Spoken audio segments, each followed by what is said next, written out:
2000년 중반 전 세계적으로 정의에 대한 열풍을 불러일으켰던 책이 있습니다.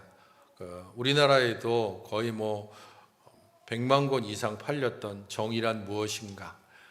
하버드 대학의 마이클 샌델 교수가 지었던 책이고, 많은 사람들이 사서 보면서 진짜 정의가 무엇일까라는 것에 대해서 이 책이 말해주지 않을까 싶어서 구입했던 책이죠.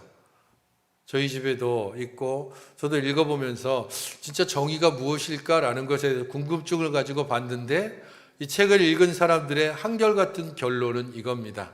책을 읽을 때는 정의가 이런 것이다라는 것을 알기 위해서 책을 봤는데, 책을 덮을 때는 정의가 도대체 뭔지 더 헷갈리게 됐다는 겁니다. 책을 읽기 전에는 정의란 이런 거야 라고 나름대로 자신 있게 자신의 기준을 가지고 말할 수 있었는데, 책을 읽으니까 이게 정의인지 저게 정의인지 더 헷갈리게 만들었다. 그래서 정의란 무엇인가라고 하는 이 책은 정의가 무엇인지 알지 못하게 만드는 책이라고 하는 그런 비아냥도 생각하게 했지만, 실제적으로 이 책을 통해서 사람들이 가지고 있는 정의, 사람들이 각자 외치고 있던 정의가 진짜 맞는지, 네가 생각하는 정의가 정말 정의가 맞는지에 대해서 끊임없이 생각하게 만드는 책이라는데, 저 책에 의미가 있습니다. 여러분들이 생각하는 정의는 진짜 정의가 맞습니까? 우리가 결단하고 생각하고 선택해왔던 모든 것들은 정말 한치 의심도 없이 진실과 정직함에 기반하고 있습니까? 정의란 무엇인가라고 하는 저 책에 나오는 수많은 질문들은 우리로 하여금 정의라고 생각했던 것들을 이게 진짜 정의가 맞을까라고 의심하게 만듭니다. 그리고 그것이 진짜 정의를 찾아가는 첫 번째 출발점이라는 것을 우리에게 알려줍니다. 저 책에 나오는 여러 많은 질문 중에 유명한 질문이 있습니다. 그게 바로 기차 딜레마라고 하는 질문입니다. 여기에는 두 가지 내용이 나오는데, 첫 번째 질문은 이것입니다. 두 개의 선로가 있습니다. 이 두 개의 선로의 한쪽에는 5명의 작업자가 일하고 있고, 다른 한쪽 선로에는 1명의 작업자가 일을 하고 있습니다. 기차가 오고 있는데 마침 이 기차는 브레이크가 고장났습니다. 기차를 멈출 수가 없습니다. 두 선로 중에 한 선로로 기차는 지나갈 수밖에 없습니다. 첫 번째 것만 먼저 보여주세요. 첫 번째 이 질문에서 두 선로가 있는데 당신 앞에 레바가 있는 겁니다. 그냥 두면 기차는 직진을 해서 5명의 작업자를 죽이게 됩니다. 하지만 내가 레바를 당기면 기차의 선로가 변경되면서 1명의 작업자를 죽이게 됩니다. 당신은 어떤 선택을 하겠습니까?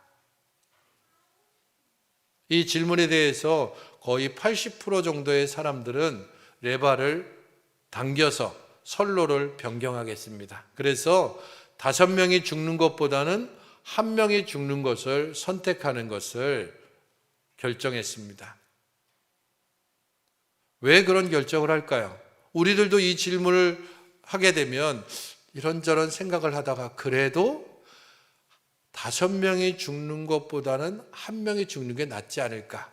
물론 이 질문에 여러 가지 파생되는 또 수많은 질문들이 있습니다. 만약에 저 5명이 흉악범이고 1명이 위인이라면 그때도 당신은 저 레바를 당겨서 철로를 변경할 것인가? 이런, 만약에 저 한 사람이 당신의 아버지라면, 저 한 사람이 당신에게 수백억을 주겠다고 얘기했다면, 그런 다양한 상황들이 바뀌긴 하지만 지금 문제는 그게 아니라 1명을 살릴 것인가 5명을 살릴 것인가, 그때 여러분들은 어떤 선택을 할 것인가, 이런 단순한 질문에 우리는 결정을 해야 합니다. 그리고 대부분 80%의 사람들이 나는 5명이 죽는 것보다는 1명이 죽는 것을 선택하겠습니다라고 말합니다. 그러자 이 교수는 두 번째 질문을 던집니다. 비슷한 상황 속에서 두 번째 그림이 나옵니다. 이제는 선로가 하나밖에 없습니다. 이 하나의 똑같은 상황으로 5명의 작업자가 달려오는 기차를 의식하지 못한 채 작업을 하고 있습니다. 기차는 여전히 고장이 났고 브레이크는 들지 않습니다. 기차는 그냥 무조건 계속 와서 5명의 작업자를 치게 되고 죽게 만들 겁니다. 당신은 그 상황을 다리 위에서 보고 있습니다. 저 기차를 멈출 수 있는 레바도 없습니다. 기차 선로가 변경될 수가 없기 때문입니다. 근데 당신 옆을 보니까 덩치가 매우 큰 사람이 있습니다. 만약에 이 사람을 당신이 선로로 밀쳐버린다면 그 사람 때문에 기차가 멈추고 한 사람은 죽고 5명을 살릴 수 있습니다. 그러면 당신이 뛰어들면 되지. 근데 자기는 몸이 너무 작고 왜소하기 때문에 자기가 뛰어들어 봤자 기차는 자신을 으스러뜨리고 여전히 5명에게 돌진할 수밖에 없습니다. 선택은 덩치가 큰 한 사람을 선로에 떨어뜨려서 죽여서 5명을 살리느냐, 아니면 가만히 두고 봐서 한 사람을 살리고 5명이 죽는 것을 바라보아야 되느냐. 여러분 같으면 어떤 선택을 하겠습니까? 여러 사람에게 물어봤는데 약 10%의 사람들만이 나는 5명을 살리기 위해서 한 사람을 선로에 떨어뜨리겠다라는 결정을 했다고 합니다. 똑같은 상황입니다. 한 명이 죽거나 5명이 죽거나. 근데 선택에 있어서 하나는 레바를 당겨서 선로를 변경하는 것이고, 하나는 한 사람을 적극적으로 밀쳐서 떨어뜨리는 행위입니다. 그런데 전혀 다른 선택을 사람들이 하고 있습니다.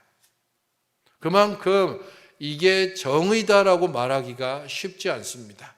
그래도 한 명보다는 5명 살리는 게 낫지, 그게 정의라고 말했던 사람에게 두 번째 상황을 딱 들이대니까 전혀 정반대의 선택을 하는 겁니다. 첫 번째 정의라고 여겼던 게 두 번째는 내가 살인을 할 수가 없으니까 5명이 죽는 것을 지켜보겠다라고 말하는 사람들. 도덕과 윤리가 갈등을 빚을 때가 있습니다. 신념과 그리고 자신이 이제까지 경험해왔던 것들이 전혀 엉뚱한 방향에서 도전받을 때가 있습니다. 상황이 애매해지고 그 상황 가운데서 어떤 선택을 하는 데 있어서 각각의 나름대로 기준이나 판단하는 근거가 있습니다. 그런 모든 근거들을 좀 더 올바르게 선택하고 조금은 더 나은 쪽으로 선택해 가기 위해서 우리들은 어떻게 해야 되는가? 끊임없이 질문해 보는 겁니다. 이게 옳을까? 저게 옳을까? 이 선택은 정말 바른 것이었나?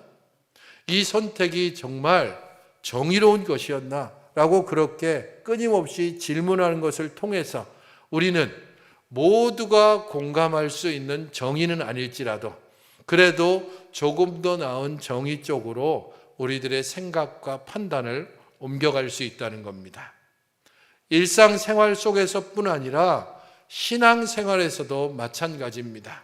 우리는 신앙 안에서 끊임없는 선택과 결정을 합니다. 어떤 교회를 선택할 것인가? 어떤 신앙생활을 할 것인가? 믿는 자로서 이 직장에 들어가는 게 맞는가? 이 학교에 들어가는 것은 어떤가? 어떤 사람과 사귈 것인가? 어떤 사람의 사업 제안에 대하여서 이게 나에게 유익을 주기는 하지만 사회에 좋지 않은 영향력을 미친다면 나는 이 사업을 함께 체결할 것인가 말 것인가? 끊임없이 신앙적인 결단을 우리는 요구받고 그리고 이제까지 해왔습니다.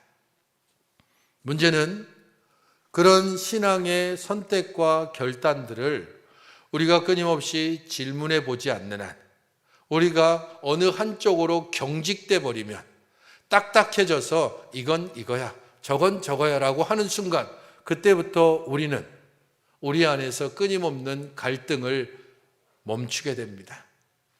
질문을 그치게 될 때 편안해질 수는 있으나 성숙해지지는 않습니다. 생각해 보십시오. 이 앞에 드럼이 있습니다. 교회에 드럼이 들어오기까지 얼마나 치열한 공방이 있었습니까? 우리는 예배가 끝난 후에 화답 찬송으로 복음성가를 부릅니다. 아니, 11시 공예배에 복음성가를 부르다니 그런 일들이 이전에 가능하기나 했겠습니까? 그러나 우리들은 끊임없는 질문과 끊임없는 고민을 통하여서 어떻게 하는 것이 하나님께 좀 더 온전한 예배를 드리는 것인가? 우리들의 예배가 하나님 앞에 온전해지기 위해서 이것을 받아들이는 게 가능한가? 가능하지 않은가? 이게 진리인가? 아닌가? 고민하고 돌아보고 생각하고 질문하는 과정을 통해서 하나의 결정을 내리고 받아들이기도 하고 그리고 여전히 받아들이고 있지도 않습니다. 야곱의 가정에 문제가 생겼습니다. 그 문제는 야곱의 문제이기도 하고 또한 우리들의 문제이기도 합니다. 지난주에 우리가 함께 34장 전반부를 통해서 살펴본 것처럼 야곱 가정에 문제가 생긴 것, 곧 디나가 세겜으로부터 더럽힘을 당하고 그리고 그 세겜 족속으로부터 함께 결혼하자라고 하는 이런 제안을 받았을 때 이 제안을 어떻게 할 것인가? 야곱은 잠잠했고 아들들은 분노했습니다. 그 문제가 생긴 원인을 지난주에 3가지로 여러분들에게 말씀을 드렸습니다. 첫 번째는 잘못된 장소에 있었기 때문입니다. 베델로 가고 그리고 아버지가 있는 헤브론으로 가야 했지만 야곱은 세겜에 머물러 있어서 이 문제가 발생했습니다. 두 번째는 야곱 자신의 문제였습니다. 그는 여전히 아직 변화되지 않은 부분이 있었습니다. 하나님의 은혜를 경험했고 분이엘의 은혜를 경험했고 야곱으로부터 이스라엘의 그런 이름을 받았지만 야곱은 여전히 자기의 아들들에 대해서 그리고 자기의 자녀들을 누구의 자녀라고 편애하는 모습을 버리지 못했습니다. 만약에 디나가 레아의 소생이 아니고 사랑하는 자기의 아내 라헬의 소생이었다면 야곱이 이처럼 잠잠하지는 않았을 겁니다. 분노했을 것이고 무언가 행동으로 옮겼을 것입니다. 그래서 뒤에 나오는 것처럼 야곱의 아들들이 우리 31절 마지막에 아버지를 향해서 뭐라고 얘기합니까? 그들이 우리의 누이를 창녀같이 대우함이 가합니까? 아버지의 딸이 아니고 우리의 누이라고 얘기합니다. 아버지가 얼마나 자기의 어머니 라헬을 무시해 왔는지를 우리 누이라고 하는 말에 잘 담아서 아버지를 강력하게 비난하고 있는 것입니다. 야곱이 문제입니다. 그 변하지 않는 모습이 야곱 가정의 문제를 일으켰습니다. 세 번째 문제는 하나님과 동행하지 않은 겁니다. 실제로는 하나님께서 함께 동행하겠다고 약속했지만 그 약속을 믿지 않고 자기 나름대로 살기 때문에 문제가 발생합니다. 그래서 이 야곱 가정에는 실제적으로 끊임없는 문제가 발생하고 이 문제 때문에 속고 속이는 일들이 일어나고 있는 것입니다. 오늘 본문은 바로 그 가운데서 일어나는 일들을 우리에게 알려줍니다. 세겜 족속들이 보이는 모습, 그들이 가지고 있는 명분과 속셈, 야곱의 아들들이 행동하는 모습들, 야곱의 아들들이 행동하는 데 가졌던 명분과 속셈을 우리에게 알려주면서 우리로 하여금 어떤 신앙으로 살아야 되는지를 가르쳐 주는 것입니다. 18절과 19절을 보십시오. 세겜 사람들이 가졌던 명분은 이것입니다.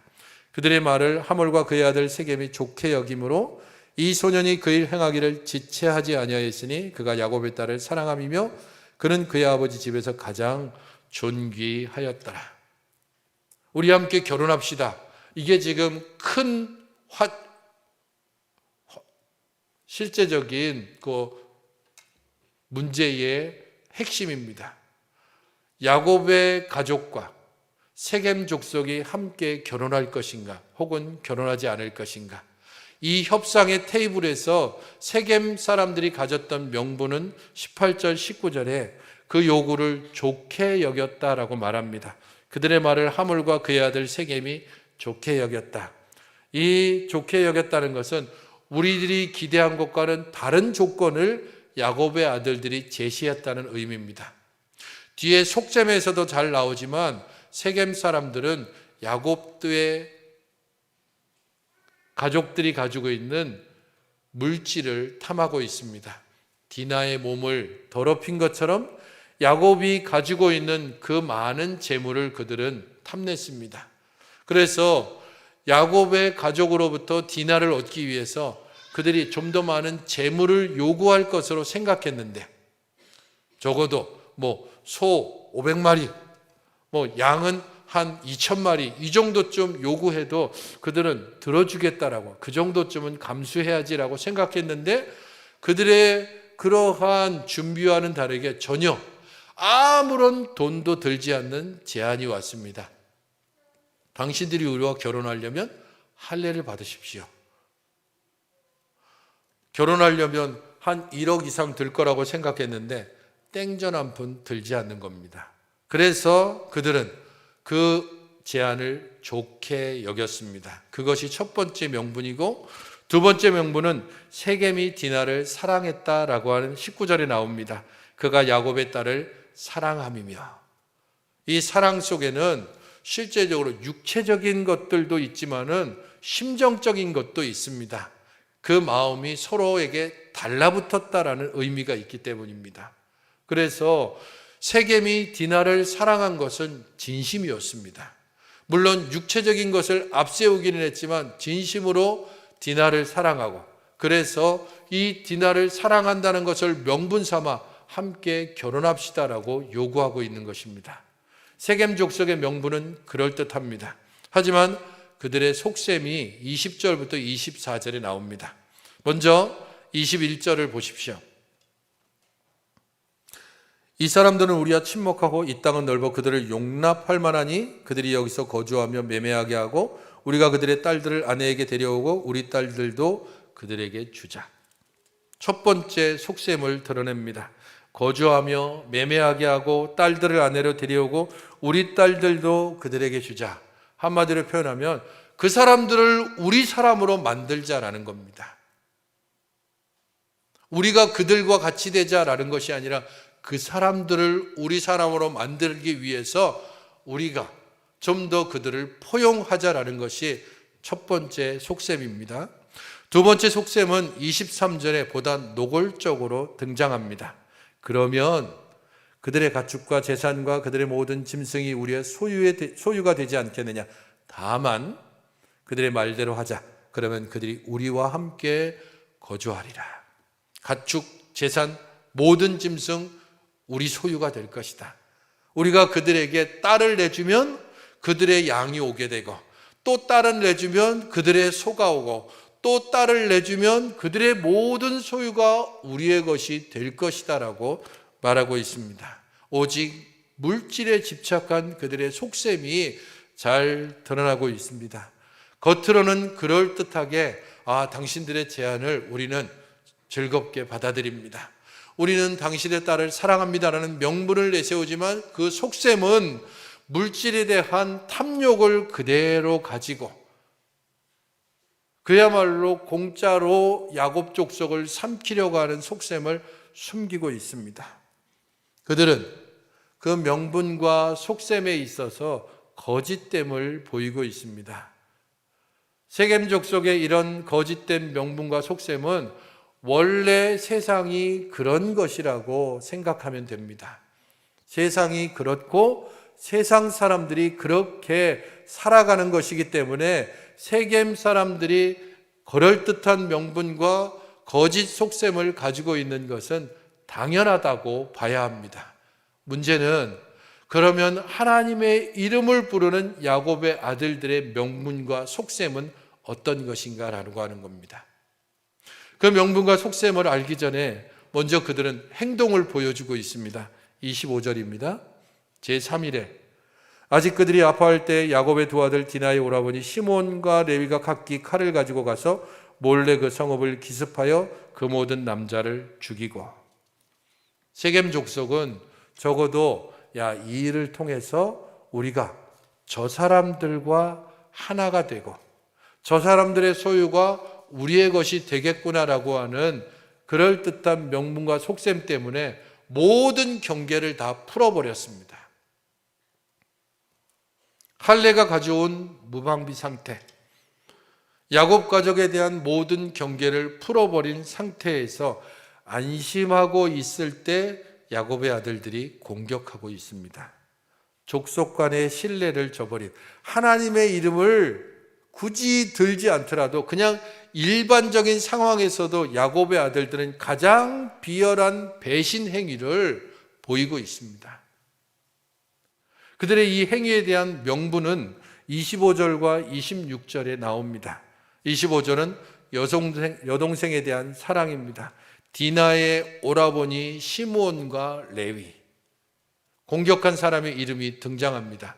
디나의 오라버니 시므온과 레위, 곧 한 어머니 레아를 두고 있는 그 오빠 시므온과 레위가 이 공격의 첫 번째에 섰습니다. 그들은 레아에 대한 야곱의 무관심이 디나에 대한 무대책으로 야곱에게 나타났고, 그로 인해서 분노했고, 아버지는 어머니를 사랑하지 않은 것처럼 내 누이를 사랑하지 않고, 그러나 우리는 내 누이를 사랑한다라고 하는 분명한 명분을 가지고 이 공격을 하고 있습니다. 두 번째 명분은 26절입니다. 하몰과 세겜을 죽이고 디나를 데려왔다라고 말하고 있습니다. 곧 세겜의 집에 디나가 지금 인질로 잡혀 있습니다. 볼모로 디나가 잡혀 있는 상태였습니다. 왜 야곱이 말하지 못했는지를 어느 정도 이 부분에서도 설명할 수 있습니다. 왜냐하면 딸이 더럽힘을 당했을 뿐 아니라 그 더럽힘을 행한 세겜의 집에 아직 갇혀 있습니다. 섣불리 나섰다간 혹시 딸에게 무슨 일이 일어날지 모릅니다. 물론 이것은 추측입니다.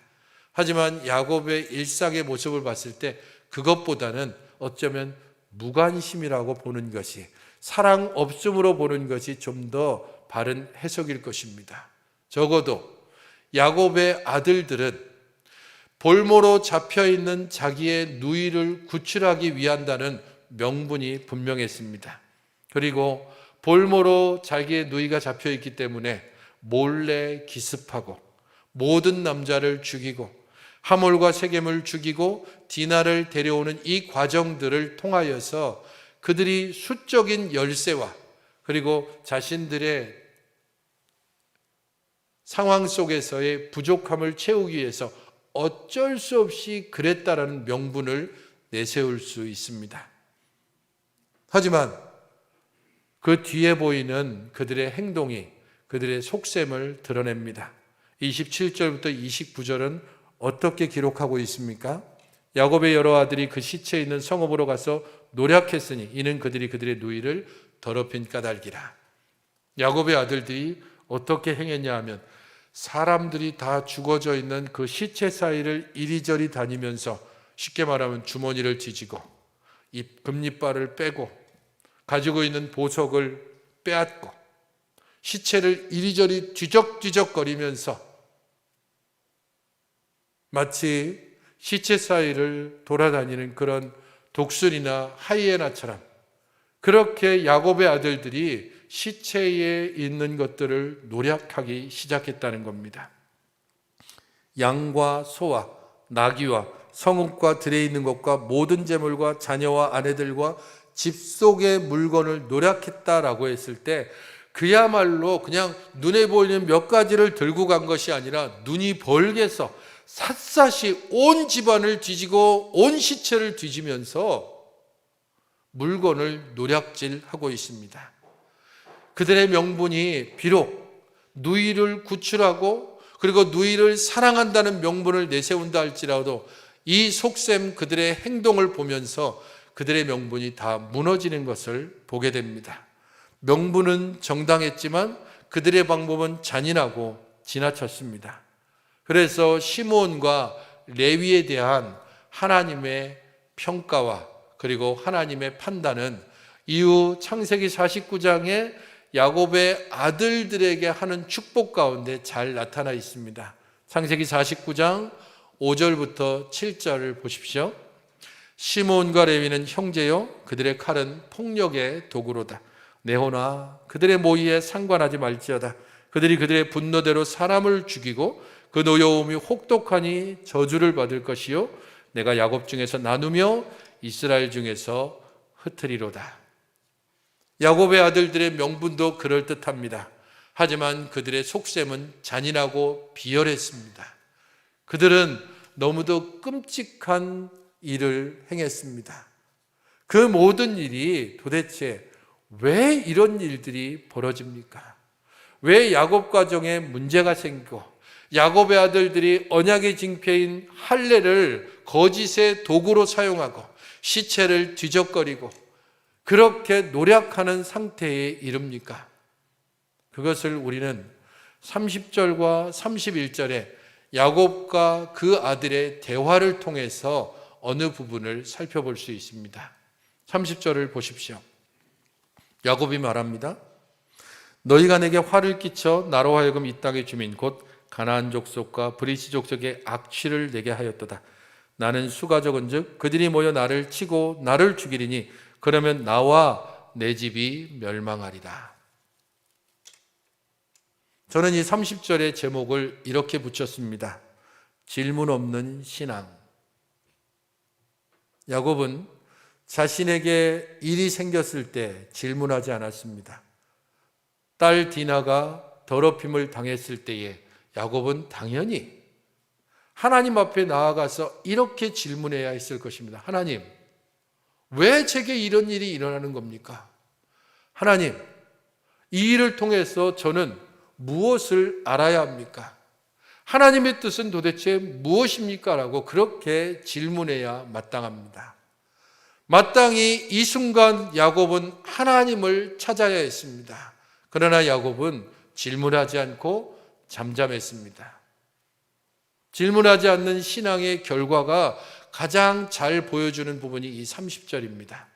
30절을 잘 읽어보면 어떤 단어가 가장 많이 나옵니까? 나라는 단어입니다. 무려 7번이나 야곱은 내가 정말 큰일 났다라고 그렇게 이야기합니다. 나 지금 이제 큰일 났어. 주변 사람들이 나를 도대체 어떻게 볼 거야? 이제 곧 그들이 나를 공격할 거야. 내 집은 이제 멸망할 거야. 딸이 어떻게 되든 말든, 자식들이 지금 할례를 거짓의 도구로 사용하든 말든, 그들이 시체로부터 그렇게 피 묻은 것을 약탈해 오든 말든 상관없이 야곱은 오직 나에게만 집중하며 말합니다. 질문하지 않는 신앙인이 되면 하나님이 보이지 않습니다. 오직 나만 보입니다. 그래서 하나님, 내가 이것도 필요하고, 하나님 이것도 해야 되고 저것도 해야 되고, 그런 식으로 하나님을 자동 자판기 판매기처럼 그렇게 여기게 됩니다.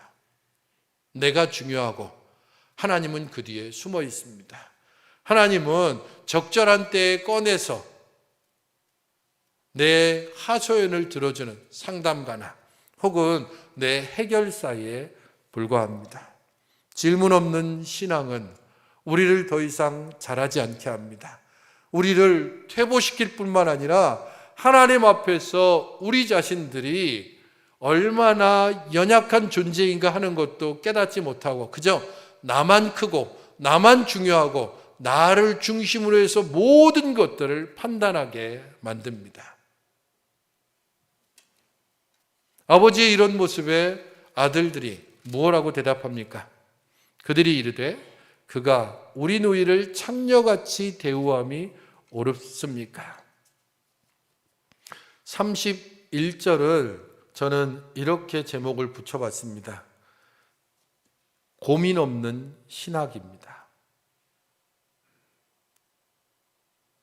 야곱은 세겜 족속으로부터 결혼 제의를 받았을 때 잠잠하며 아무 말도 하지 않았습니다.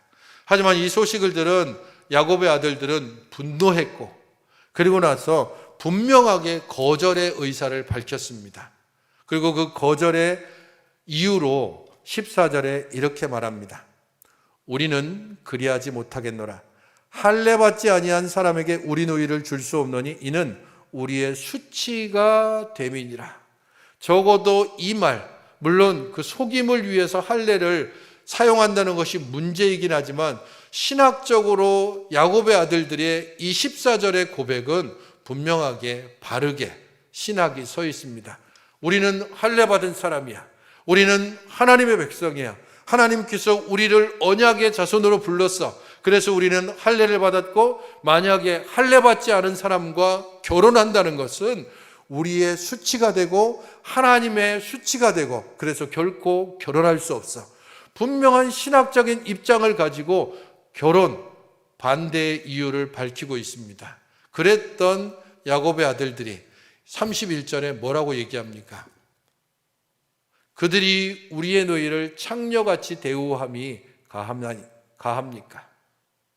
감정만 남아 있습니다. 신학은 어디론가 실종해버리고 우리 누이, 창녀같이 대우하는 것, 그 할례 받지 않은 백성이라고 하는 이 부분들은 완전히 사라져버렸습니다. 온통 감정에 사로잡혀서, 그래서 뜨거운 감정과 열정으로 사람들을 죽이고 노략하고, 지금 세겜 사람들을 비난할 뿐 아니라 그들에게 잠잠했던 아버지조차도 비난하고 있는 것입니다. 성도 여러분, 바른 신학 위에 바른 신앙이 세워지는 겁니다. 바른 신앙인이 바른 생활을 해나갈 수 있습니다. 신학은 목사님이나 하는 거고, 신학은 신학교에서나 하는 것이고, 우리는 그런 것들에 관심을 가질 필요가 없다고 말하는 여러분, 그럴 때 우리는 더 이상 바른 신앙을 온전히 유지할 수도 없고 믿음의 백성으로서의 바른 생활도 해나갈 수 없습니다. 모든 것은 신학으로부터 시작합니다. 그것은 거창하고 대단한 것이 아닙니다. 적어도 하나님께서 우리에게 이 말씀을 주셨다는 것을 믿는 신학, 하나님께서 이 성경책에 오롯이 모든 구원의 계획을 완성하셨다는 신학, 그래서 성경 외에 다른 것을 말하는 것을 거부할 수 있을 때 우리는 바른 신학의 기초 위에 서 있는 것입니다. 그보다 좀 더 나아가면 우리는 교리학교를 통하여서 하나님을 믿는 신학의 뼈대가 어떤지를 함께 배워가고, 인간이 어떤 존재인지, 그리스도가 어떤 존재인지, 교회는 무엇인지, 우리들의 종말은 어떤 것인지를 함께 교리를 통해서 살펴보게 됩니다. 그래서 성경대학도 하는 것이고 교리대학도 하는 것이고 묵상학교도 하게 됩니다. 성도 여러분, 신학이 없으면 신앙도 없고 신앙도 없으면 생활도 없습니다. 그러므로 말씀을 배우고 익히는 일에 더욱더 열심을 내야 합니다. 말씀을 묵상하고 그 말씀을 우리 안에서 바르고 온전하게 소화할 수 있도록 우리 자신들의 힘을 다해야 합니다. 그 아름다운 모범이 사도행전 17장 11절에 있습니다. 같이 한번 읽어보시겠습니까? 시작. 베레아에 있는 사람들은 데살로니가에 있는 사람들보다 더 너그러워서 간절한 마음으로 말씀을 받고 이것이 그러한가 하여 날마다 성경을 상고하므로. 사도행전 17장에 이 말씀을 보게 되면 데살로니가에 있는 사람들보다 왜 베레아 사람이 더 나은지에 대해 설명을 해주면서 이렇게 이야기합니다. 데살로니가 사람들은 바울이 전하는 말씀을 사람의 말이 아니라 하나님의 말씀으로 받았습니다. 그런 면에서도 굉장히 데살로니가 사람들의 아주 특별한 은혜가 있고 그들이 하나님 앞에서 복된 성도라는 것은 입증되었습니다. 하지만 베레아 사람들은 거기보다 한 걸음 더 나아갔다고 바울은 설명하고 있습니다. 여기서 주목할 것은 세 단어입니다. 그들은 너그러웠다라고 하는 말입니다. 곧 부드럽고 경직되지 않은 것으로 모든 것을 받아들이는 겁니다. 제일 답답한 사람이 누굽니까? 경직되어 있는 사람입니다. 고집을 부리고 자기 생각에 사로잡혀 있는 사람, 그것이 신앙인이든 신앙인이 아니든 그런 이들과 함께 할 때 정말 답답합니다. 너그럽다라고 하는 것, 그럴 때 우리 안에 은혜도 들어오고 하나님의 말씀의 깊이가 더욱더 쌓이게 됩니다. 베레아 사람들은 너그러웠다. 그 본래적인 의미는 좋은 가문 출신이다, 높은 계급의 사람이다 라고 하는 의미가 있지만 그것은 포용력이 있다는 의미입니다. 두 번째 단어는 간절한 마음으로 라고 하는 겁니다. 모든 준비된 마음으로 열심을 가진다라는 의미를 두고 있습니다. 준비되어 있고 그리고 거기에 열심이 더해져야 됩니다. 준비는 없는데 열심만 있으면 그때부터 주변 사람들이 힘들어집니다. 열심은 없고 준비만 하고 있으면 동일하게 옆에 사람들이 다 뒷받침해 줘야 되니까 또 옆에 사람들을 힘들게 합니다. 모든 준비를 갖추고 함께 열심을 가지고 있는 그런 이들이 간절한 마음을 가진 사람입니다. 그런 베레아 사람이 날마다 성경을 상고했다라고 말합니다. 상고한다라고 하는 이 단어는 골라낸다라는 의미를 가집니다. 어떤 것이 보석인지, 어떤 것이 진리인지를 깊이 들여다보고 골라내는 것. 그것은 말씀을 깊이 묵상하는 것과 말씀을 연구하는 것을 의미합니다. 날마다 성경을 골라냅니다. 날마다 성경을 묵상함으로 그 진리를 우리 안에 채워가는 사람들, 그 베레아 사람을 모범으로 들고 있습니다. 그런 이들이 끊임없이 질문하는 사람입니다. 그런 이들이 고민하는 사람입니다. 우리 안에 질문과 고민이 사라질 때, 그냥 떠먹여주는 것만 먹고 살 때, 그때 우리는 더 이상 자라지 않습니다. 바울이 고린도서에서도 이야기했듯이 그저 젖만 먹고 사는 사람들입니다. 딱딱한 것을 먹지 못해서 아무리 시간이 지나도 애기처럼 그냥 응애응애 거리면서 살아가는, 끊임없이 소리만 질러대는, 그래서 누군가의 도움으로만 살 수밖에 없는 사람이 되어버리고 맙니다. 질문하십시오. 그리고 고민하십시오. 그럴 때 우리는 세상이 살아가는 명분과 속셈을 우리도 동일하게 반복하는 어리석음을 조금은 놓을 수 있습니다. 우리는 이 세상을 사는 동안 결코 완전하지 않습니다. 끊임없이 넘어질 것이고 끊임없이 실수를 반복할 것입니다. 그러나 우리가 성령을 의지하여 하나님의 말씀의 빛을 한 걸음 한 걸음 따라가며, 하나님 정말 이게 맞습니까? 하나님이 제가 선택하는 이게 진짜 옳을까요? 하나님 이 상황을 어떻게 제가 받아들여야 될까요? 그렇게 고민하고 질문하고 답을 구하고 다시 말씀에서 우리 일상을 가지고 다시 말씀으로 들어가는 과정을 반복해 갈 때 우리들의 헛된 명분과 속셈은 사라지고 오직 진리만이 남아서 우리 하나님의 은혜를 쫓아가는 복된 주의 백성으로 살아가게 될 것입니다.